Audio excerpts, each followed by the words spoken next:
All right, my friends, welcome back to episode 132 of the Dental Marketing Secrets Podcast, Stories and Attention, Advice from James Clear. And I just wanted to hop on here and share, it's going to be a very short episode, but I wanted to share this quote that I recently read from James Clear, who's the best-selling author of Atomic Habits. He's got a fantastic newsletter every week that he sends out on a Thursday. So if you haven't subscribed to that, it's great. And this came from that. And I wanted to share it because it's so much of it about our success comes back to the way that we talk to ourselves, the way that we think about things. And I've talked about this in previous episodes. We talked about the power of language and things like that. And this, I don't think we can stress this enough. So I just wanted to jump on here and share this. I'm going to read it. I actually wrote it on a little note card, little don't even know the size of this thing, but it's a standard little note card that you get, the lined ones, and I use it as a bookmark just because I really wanted to think about this more often. And he says, getting what you want out of life largely boils down to 1, the story you tell yourself, and 2, where you direct your attention. What story do you tell yourself about what has happened to you, what you're capable of, and what you hope to achieve? Is the conversation in your head each day empowering and encouraging you, or holding you back? And are you taking control and directing your attention toward what matters, or merely letting inertia pull you along? Most things don't matter, and most actions won't deliver results. Focus, master your internal monologue, and master your daily attention. Most tips, tricks, and tactics ultimately come back to these two things. And I love that for so many reasons, but it helps simplify our approach, right? If we can correct the stories that we're telling about us, then we have a much better chance at succeeding long term. So what are some of the stories that we tell ourselves?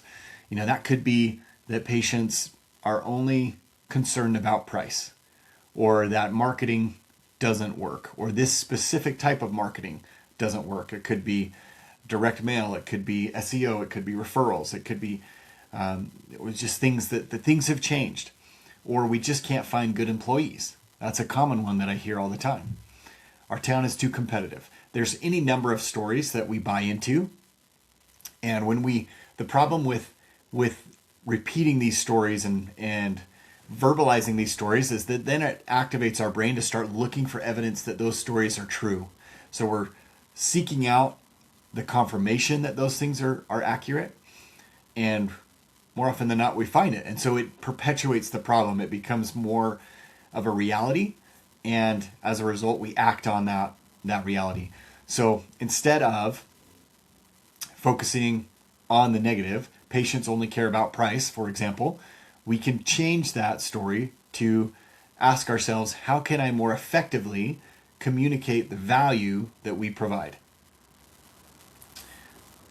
You could change, for example, we can't find great team members can now become, what kind of culture would attract the best people to our practice?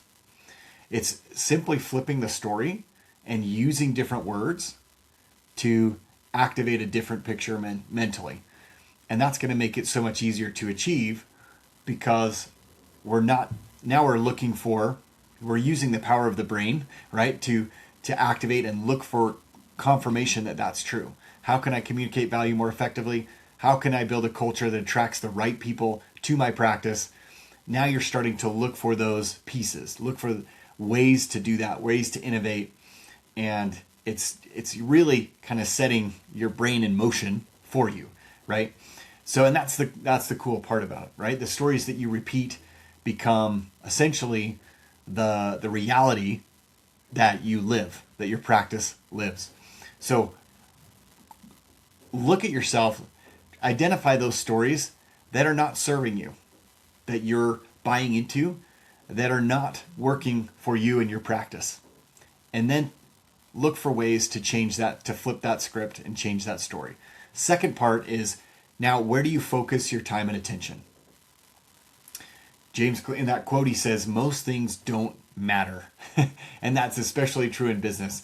We tend to our time gets consumed with things like, tweaking your logo or worrying about the competition or chasing the latest marketing trend, or there's so many different things that occupy our time and attention and our focus that just don't have much weight, that don't matter all that much, and don't move the needle in the end. So what deserves your attention? Ask yourself, what should I be spending the most attention to? What are those things that truly have an impact on my practice? You can narrow that down, or you could categorize those things under your team. Look at it from a team perspective. You could look at it from a marketing perspective, from a new patient perspective.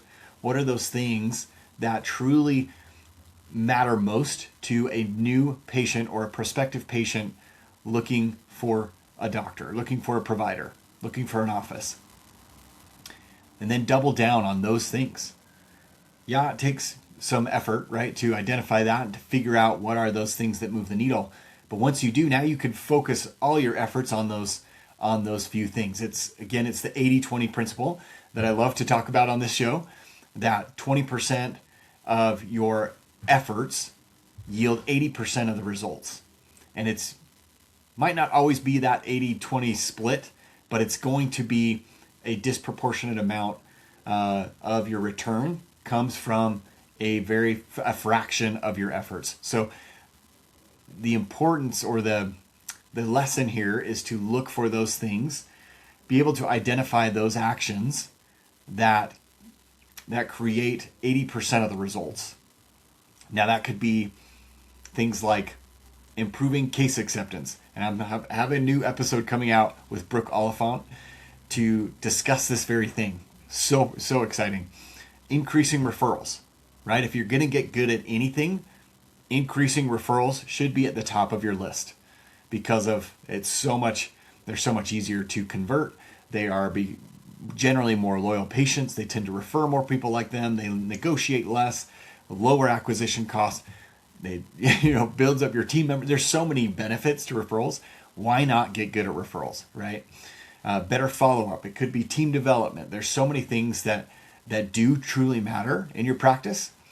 And once you identify those, you can stop wasting time really on those things that don't matter all that much. Okay. So when your story, just to sum it up, when your story starts to improve, you begin noticing those different opportunities. Your brain clicks in, starts looking for those different opportunities, or a confirmation that those things are true, and to help build and reinforce that reality.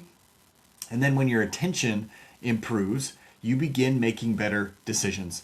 You are a smarter business person, right? A business owner.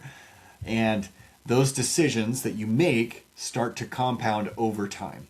So the benefits, or the results and the outcomes, they might start a little slower at first. When you're starting to develop your team and truly invest in their growth, it takes time. It does not the next week that you're having these massive results generally, but it takes time. And once you do that, the week after week after week, that's when you see the biggest jumps and that compound growth. So instead of, again, looking at the negative side, find out how you can correct that story that you're telling, those words that you're using, to affect a greater change in your reality. Identify those things. So that's the kind of action item for this episode, is ask yourself, what's the story that's holding me back? Okay? And then ask yourself, where did I spend my attention this week? Am I doing those things that will help me move the practice forward, or am I simply keeping busy? Or am I not doing anything at all, right? It's so easy to focus on those lesser value tasks because it requires less effort generally, or less mental exertion. And so I challenge you to look at those things that do matter most, that move the needle the most, and concentrate your efforts on those. Okay? So hopefully this made sense. Hope it does come in handy, because it is so easy to get sidetracked and start spending time on those things that really don't have a big impact on your practice long term. Create a practice, build a practice by design, not by default. And we'll talk to you next week.